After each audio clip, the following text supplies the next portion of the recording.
Hello students, today we will discuss about section B, chapter 10, fundamental rights. Then page number is 448 to 450. Then today's our topic is fundamental duties, part 4a. These all are the fundamental duties of Indian citizens. We will discuss one by one.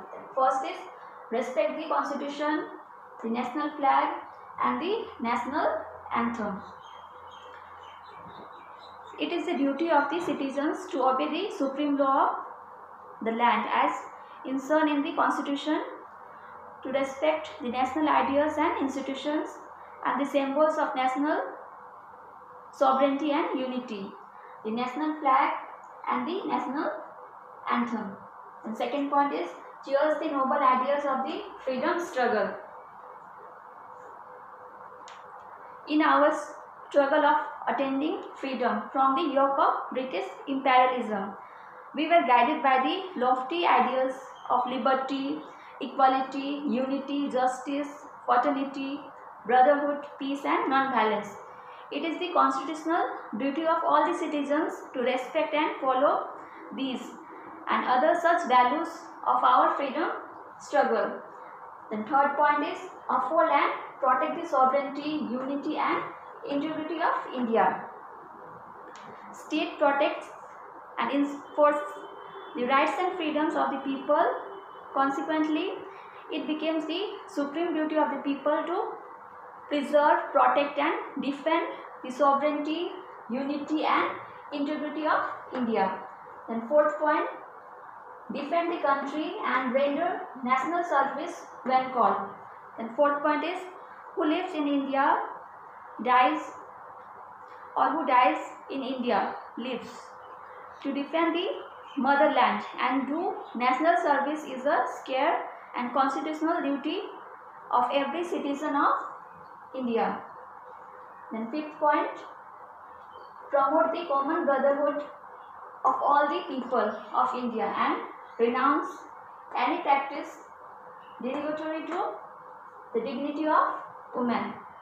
Then fifth point, to promote harmony and the spirit of common brotherhood amongst all the people of India, transcending religious, linguistic and regional or sectional diversities, to renounce practices derogatory to the dignity of women. And sixth point, preserve the rich heritage of the nation's composite culture.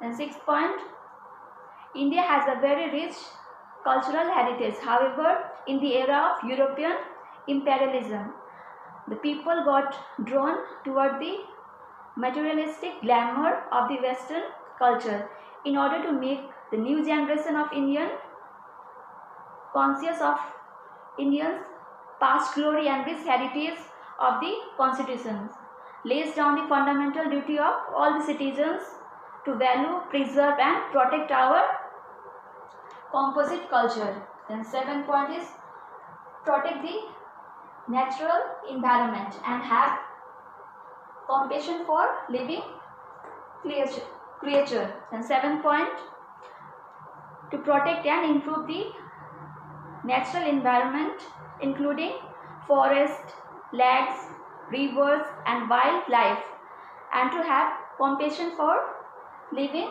creature. Then eighth point is develop scientific temper, humanism and spirit of inquiry and reform. That eighth point, for eradicating the prevailing evil practice, customs and traditions. It is essentially that people should develop a scientific temper.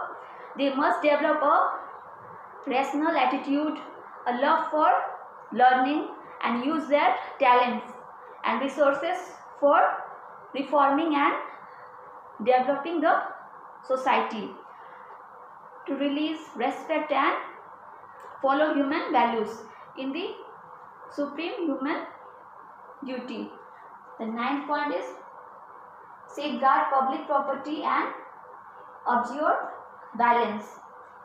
Ninth point, the increasing recourse to violent means involving the destructions of public property in the post-independent era has made it essential for us to realize fertility and harm that befell our society from such anti-social activism. The Constitution lays down the duty of every citizen to shun violence and to protect public property.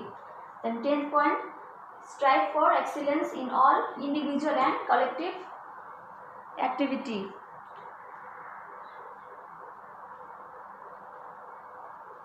To strive towards excellence in all spheres of individuals and collective activity so that the nation constantly rises the higher level of endurance and achievement. Then 11th is by the 86th Amendment, the fundamental duty of the parents to provide education to their children has been added to this list. That Article 51A was amended by 86th Constitutional Amendment Article 2002 for incorporating rights to education as a fundamental rights, made a fundamental duty of parents to send their children to school.